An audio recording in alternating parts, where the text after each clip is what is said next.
Good afternoon, everyone. We'll go ahead and begin today's ribbon cutting. I'd like to begin by introducing myself. I'm Director of Planning, Christopher Myers. With that being said, I would like to bring up Mayor Rudolph Clay. He will welcome and provide opening remarks.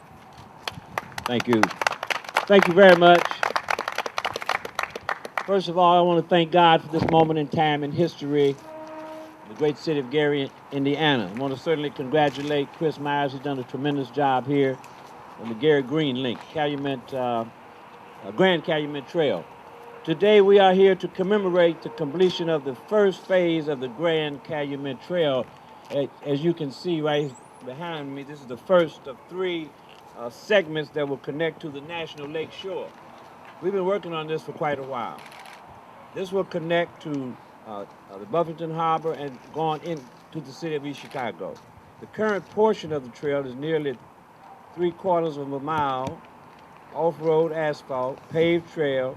The trail is a multi-use trail, walking and bicycling. In other words, if you want to walk now, you can walk here. If you want to drive your bicycle down the road, don't do that. Bring it here. So I want to introduce now a man that's done a great job getting funds for the city of Gary, and he's done a great job in the United States Congress. I want to introduce to you the Congressman Wiskowski. Mayor, thank you very much. I especially appreciate you taking care of the weather here today for Gary, as well as the representation from the City Council, because this certainly was a cooperative effort under the leadership of Mayor Clay in conjunction with the City Council. As I like to describe Mayor Clay, he is a closer, and this project has been underway for some time, but it is completed under his watch, and he has now laid the groundwork for additional expansion of this wonderful, wonderful project, this greenway in the city of Gary. It also does represent a wise investment of our tax dollars in improving the quality of life and the health of everyone who lives in our communities in Northwest Indiana. This is one of the reasons why we do have a wise expenditure again of federal revenues. I certainly do want to thank everyone connected with the city for their diligent work for the completion of this project, and look for additional successes such as this in the future of this great city. Again, I can't thank Mayor Clay enough for his leadership in ensuring that this is completed and that we're here to cut a ribbon today in Gary, Indiana. Thank you very much.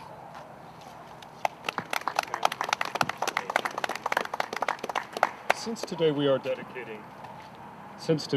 actually dedicating and ribbon cutting, we'd like to go ahead and give some background information on the trail. First of all, the trail was designed based upon a series of public meetings. We had various members of the neighborhood, stakeholders, as well as our biking community come out to these meetings and to provide input. Ultimately, this portion of the trail will be part of a 30-mile trail system that connects Lake Michigan to the Grand Calumet and Little Calumet rivers.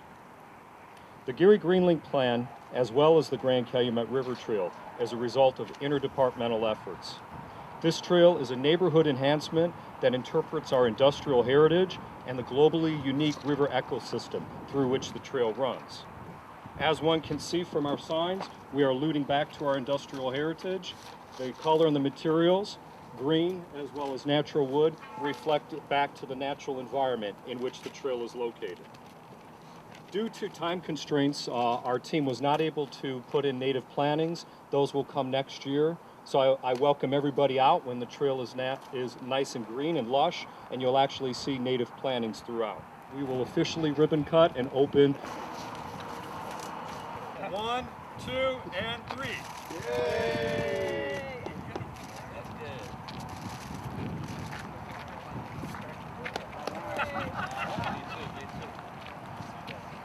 Everybody's welcome to walk the trail if you'd like. It is open.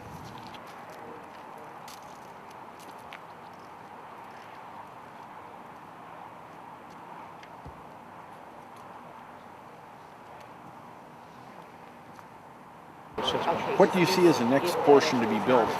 That ultimately is going to be a decision that the new mayor will have to make in Gary, whether they want to do the extension going west or whether they want to be looking to do the eastern extension. Our perspective would be whichever next phase the city wants to proceed with, that's the one we want to support.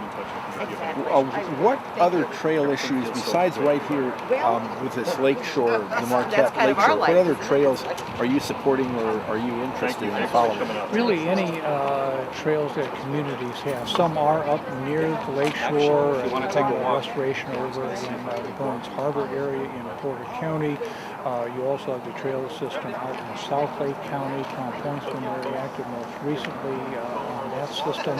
And I live in Cherokee Creek in Maryville. There was a recent completion of a trailhead within about a block or two of my home in Cherokee Creek. Will there be any sort of visitor center or demonstration along the trail that somebody would be able to stop in, walking or bicycling, if they're going from Wisconsin to Michigan, that they would be able to stop in and see either the history of steel in Indiana or see how steel is made? Is there going to be any visitor center or anything like that? Not today, but there's been a lot of talk about having museums and educational centers for that very purpose. The mills at various times in the past have also done tours, and certainly think as the trails are expanded and you're seeing that interstate travel as well as intra-district travel, that'd be a wonderful component.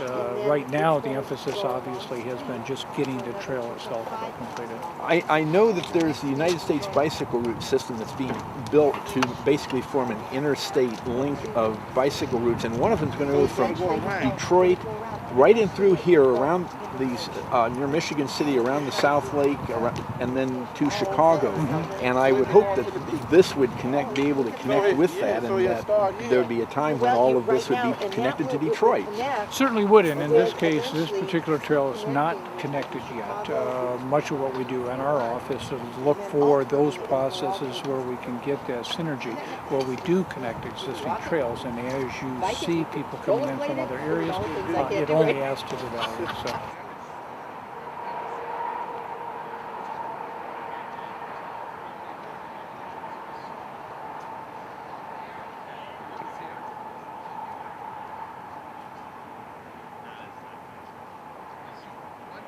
Okay, you were cutting out again. This trail is actually a result of the development of the Gary Green Link. The Gary Green Link is a master plan for a 30-mile trail. The Departments of Environmental Affairs and Planning, as well as the Parks Department, jointly worked on that master plan. That plan actually connects through trails our Lake Michigan environment to the Grand Calumet and Little Calumet rivers. It's actually a loop around the city that again is 30 miles long. This trail is actually a portion of the Gary Green Link. This is the Grand Calumet River Trail. Today we dedicated nearly 3/4 of a mile of the trail. We do have 2 additional phases that will be coming on in the next 2 to 4 years. Also, just as the South Shore is going by. South Shore, and I love trains. It's so great. I'm not going to complain. It's great. Actually, on the South Shore, there are specific trains that you can take your bike. So if you wanted to, you could come down from Chicago, and from West Beach area, you could ride off-road and on-road to get to this trail. Then on-road and off-road to get to other portions of the trail in Hammond and East Chicago. Ride that up through the south side of Chicago and be in downtown in about 2-3 hours. I am thrilled to hear that, because for years I've heard that the South Shore had no trains and no equipment that could take, or rules that would allow bicycles, but They allow them in off hours. in off hours. When did that policy begin? I want to say maybe 3-4 years ago, a lot of the individuals in the biking community were very interested in making that happen. Also, this trail, a unique aspect, this is part of the Marquette Greenway. The Marquette Greenway is a trail that ultimately goes from the Illinois-Wisconsin border through and into and out of downtown Chicago, into northwest Indiana, through northwest Indiana, up into Michigan. How much time and what distance is it from here to get to Grand Boulevard, I believe, where that Marquette exists now? The second portion of this trail, which this is phase 1 that we ribbon cut today. Yes. Phase 1 segment. We will be moving forward with phase 1 segment 2 in a year to a year and a half, depending on being able to let it through NDOT. That portion will go from Ambridge-Man Park east to Broadway. At Broadway, we have the old historic Union Station. We want that to serve as a welcome center as well as a trailhead. So we'll have that building open, available for a mixed-use tenant to be in there, as well as a stopping place to cool down or warm up. Ultimately, from the back of Union Station to Grand Boulevard, that falls under the responsibility and onus of the National Lakeshore. We have been working with Mr. Enquist, former superintendent, and current superintendent, Constantine Dillon, to help bring that online. Thrilling to hear that. Now, is there a chance that there would be some kind of museum or demonstration of steel process and the steel history in the Union Station? I would love that. The only problem is with Union Station, it's an old train station. So when you go into the waiting area, it's a grandiose two-story vestibule area. So it's kind of hard. We would have to come in and redeck that. There's not much actual floor space within the vestibule area. It's really hard to cut it up. But we're looking into different options on rehabbing and adaptively reusing Union Station. Or just even a panel that could be put on a wall section would Well, be... that's part of the Welcome Center. We want to be able to talk about, first of all, our industrial heritage, steel, all of the steel byproducts and subsidiaries, but we also want to talk about the globally unique ecosystems that we have. The river system, dune and swill, and really have that as an interpretive and welcome center. Well, you have the land-based ecosystems and then obviously the lake Most definitely. ecosystems and how they mix and what their history That is has correct. been.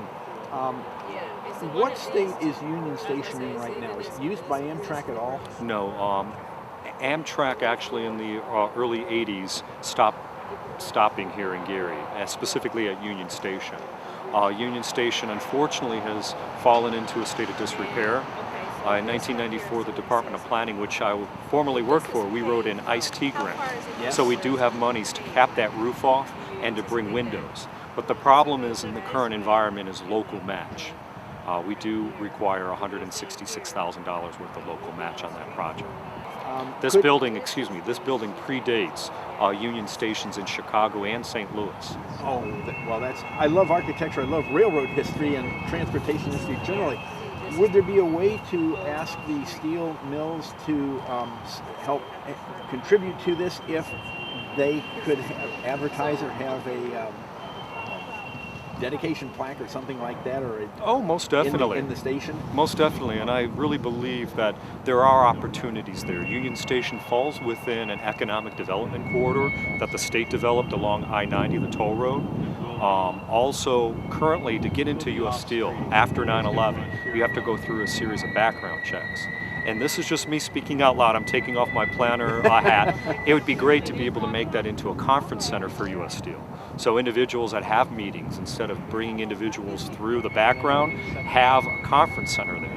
And the depot, there's actually two buildings that make up the Union Station complex. There is a freight building and a depot. The depot or the freight building would be great to have a video conference center. That's even better than just having a wall exhibit or something of that sort. Take care.